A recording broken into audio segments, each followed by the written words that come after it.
તો પીએમજેવાયની નવી એસઓપીને Indian medical એસોસિએશને આવકારી છે।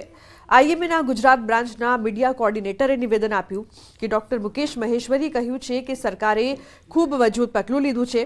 હોસ્પિટલમાં ફૂલ ટાઈમ ડોક્ટરથી જવાબદારી નિશ્ચિત થશે, સાથે જ સમયાંતરે ઓડિટથી યોજનામાં ગેરરીતિ પણ અટકશે। આ માર્ગદર્શિકા જે જાહેર કરવામાં આવી છે એ ગેરરીતિઓને ડામવા માટે કરવામાં આવેલી છે, કારણ કે કોઈ જાતના ડોક્યુમેન્ટરી એવિડન્સ ના હોય, પેશન્ટના સગાને ઇન્ફોર્મ કરવામાં ના આવ્યો હોય અને એ રીતે પ્રોસિજર થતી હોય તો એ ખોટું કહેવાય। એટલે સરકાર દ્વારા ફૂલ ટાઈમ ડૉક્ટરો જે હોસ્પિટલોમાં હશે, ધારો કે કાર્ડિયાક ફિઝિશિયન છે, કાર્ડિયાક સર્જન છે, એનેસ્થેટિસ્ટ હશે, એવી જ હોસ્પિટલોને માન્યતા મળશે અને એમાં એ લોકોએ વિડીયો રેકોર્ડિંગ કરી અને એને અપલોડ કરવાનું પણ રહેશે અને પેશન્ટના સગાને પણ આપવાનું રહેશે, જેથી એક માર્ગદર્શિકા તમારી એવી બની જાય કે જેમાં લૂપહોલ્સ જાતના કોઈ જાતની છેતરપિંડી ના થઈ શકે અને દર્દીઓને ખોટી હેરાનગતિ ના થાય, પ્લસ સરકારને આર્થિક ભારણ ના થાય। તો નવી એસઓપી જાહેર કરવામાં આવી છે। ઇન્ડિયન મેડિકલ એસોસિએશને આ નવી એસઓપીને આવકારી। આઈએમએ કહ્યું કે સરકારે ખૂબ જ મજબૂત પગલું લીધું છે। મહત્વનું છે કે ફૂલ ટાઈમ ડોક્ટરથી જવાબદારી નિશ્ચિત પણ થશે, સાથે જ કેટલાક અન્ય ફાયદાની સાથે ઓડિટથી યોજનામાં ગેરરીતિ પણ અટકશે। તો બીઝેડ પોન્ઝી સ્કીમનો મહાઠગ ભૂપેન્દ્ર ઝાલા હવે ધરપકડથી બચવા હાઈકોર્ટના શરણે પહોંચ્યો છે। અમદાવાદની ગ્રામ્ય સેશન્સ કોર્ટે આગોતરા અરજી ફગાવતા મહાઠગ ભૂપેન્દ્ર ઝાલાએ હવે હાઈકોર્ટમાં આગોતરા જામીન અરજી કરી છે। આજે આ અરજી પર હાઈકોર્ટમાં સુનાવણી થશે। પોન્ઝી સ્કીમના કેસમાં ભૂપેન્દ્ર ઝાલા હાલ ભાગેડુ છે।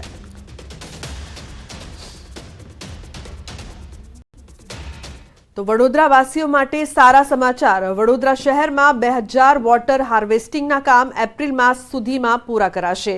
કેન્દ્રીય મંત્રી સી.આર. પાટીલની હાજરીમાં વડોદરા શહેર ભાજપે કહ્યું કે મેયર, સાંસદ અને ધારાસભ્યો જળસંચય માટે 11.50 કરોડની ગ્રાન્ટ ફાળવશે તેવું તેમણે જણાવ્યું। 2000 જેટલા રેન વોટર હાર્વેસ્ટિંગના કાર્યક્રમ આવનારા 365 દિવસમાં વડોદરા મહાનગર દ્વારા કરવામાં આવશે। માન્ય પાટીલ સાહેબનો એક ડેશબોર્ડ છે, એ ડેશબોર્ડ ઉપર એના ફોટોગ્રાફ, કઈ જગ્યા પર કયા લોકેશન ઉપર આ કરવામાં આવ્યું છે એની સંપૂર્ણ માહિતી માન્ય પાટીલ સાહેબને આજે આ કાર્યાલયમાં ભેટ સ્વરૂપે આપીએ છીએ। તો ભરૂચના ઝઘડિયામાં દુષ્કર્મ કેસમાં પીડિત બાળકી જીવન મરણ વચ્ચે ઝોલા ખાઈ રહી છે। દુષ્કર્મ પીડિતા હાલ સયાજી હોસ્પિટલમાં સારવાર હેઠળ છે। બાળકીની હાલત વધુ લથડી રહી છે। બાળકી હજી પણ રિસ્પોન્સ નથી આપી શકતી। તેના બ્લડ પ્રેશરમાં ઉતાર ચઢાવ થઈ રહ્યો છે। છેલ્લા 2 દિવસમાં 3 યુનિટ લોહી ચડાવવામાં આવ્યું છે, છતાં પીડિત બાળકીની હાલત હજુ પણ નાજુક બતાવવામાં આવી રહી છે। ઓપરેશન અને અન્ય સારવાર બાદ પણ બાળકીના શરીરમાં ઇન્ફેક્શન યથાવત છે। સયાજી હોસ્પિટલના બાળરોગ વિભાગના 10 થી વધુ ડોક્ટરની ટીમ બાળકીની સારવારમાં લાગી છે। દુષ્કર્મ પીડિતા બાળકીની હાલત અત્યારના લેવલે ગંભીર જ છે।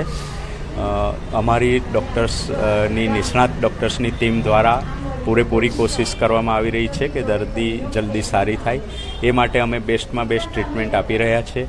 દર્દીને બ્લડ પણ છેલ્લા 24 કલાકમાં 3 યુનિટ ચડાવવામાં, છેલ્લા 48 કલાકમાં 3 યુનિટ ચડાવવામાં આવ્યું છે। વેન્ટિલેટર પણ ચાલુ જ છે। અમારી હોસ્પિટલના 10 નિષ્ણાત તબીબોની ટીમ આની પાછળ કાર્યરત જ છે અને દર્દી જલ્દી સારી થાય એવી અમે પૂરતી કોશિશ કરી રહ્યા છીએ। તો ભરૂચના ઝઘડિયામાં 10 વર્ષની બાળકી સાથે દુષ્કર્મની ઘટના બની હતી, ત્યારે આ બાળકી ઝડપથી સ્વસ્થ થાય અને પીડિતાને ન્યાય મળે તે માટે ભજન કીર્તનનું આયોજન કરાયું। ઝઘડિયાના રાજપારડી નજીક આવેલ સુપ્રસિદ્ધ સારસ માતાજીના મંદિરે ભજન કીર્તનના કાર્યક્રમનું આયોજન કરાયું હતું। મહત્વનું છે કે પીડિતાની વડોદરાની સયાજી હોસ્પિટલમાં સારવાર ચાલી રહી છે અને તે જીવન મરણ વચ્ચે ઝોલા ખાઈ રહી છે।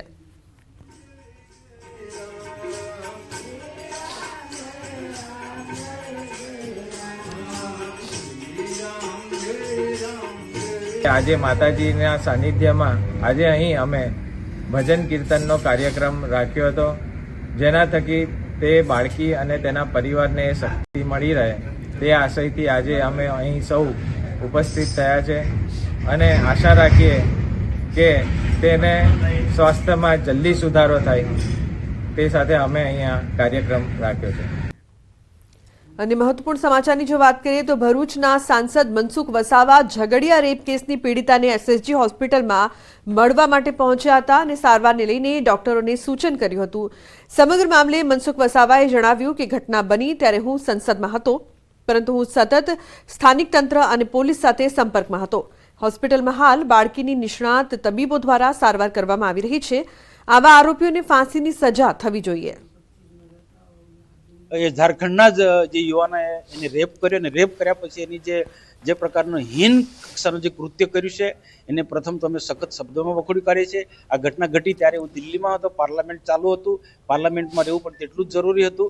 પરંતુ દિલ્હી રહીને અમે સતત કલેક્ટરથી માંડીને પોલીસ ખાતાના સતત સંપર્કમાં હતા અને આ દીકરીને જલ્દીમાં જલ્દી સાજુ થઈ જાય એ પ્રકારનો ટ્રીટમેન્ટ મળે એના માટે પણ ચિંતા કરી છે. પોલીસ પણ જે ગુનેગારની સામે કાયદેસરની કાર્યવાહી કરે એના માટે પણ પોલીસને અમે સતત એના પૂછપરછમાં હતા. તો બુલેટિનમાં હાલ રોકાઈશું એક બ્રેક માટે. આપ જોતા રહો ન્યૂઝ 18 ગુજરાતી.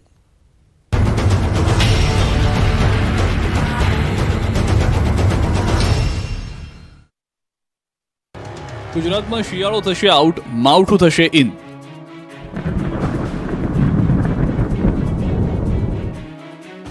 ત્રણ દિવસ બાદ ત્રાટકશે આકાશી આફત. કયા કયા વિસ્તારોમાં વરસાદની આગાહી? ગુજરાતમાં આગાહી મુજબ વાતાવરણ પલટાઈ ગયું છે. ભર શિયાળે રાજ્યભરના શહેરોમાં અંધારપટ છવાઈ ગયો છે. દ્વારકાથી લઈને દાહોદ સુધી, સોમનાથથી લઈને સાબરકાંઠા સુધી અને બાબરાથી લઈને બિલીમોરા સુધીના આકાશમાં કાળા ડિબાંગ વાદળો છવાતા ખેડૂતોનું ટેન્શન વધી ગયું છે. ગુજરાતમાં કડકડતી ઠંડી વચ્ચે વાદળ છાયું વાતાવરણ છવાતા ખેડૂતોના જીવ અદ્ધર થયા. રાયડો, ઈસબગુલ, જીરું, ધાણા, બટેકા સહિતના પાકને નુકસાનની ભીતિ છે. ઉપરથી હવામાન નિષ્ણાંતોએ ધરતીપુત્રના હોશ ઉડાડી દીધા છે, કેમ કે ભર શિયાળે ખેડૂતો પાકની પથારી ફેરવવા માટે માવઠું આવી રહ્યું છે. હવામાન વિભાગે ગુજરાતભરમાં 3 દિવસ માવઠાની આગાહી કરી છે. હવામાન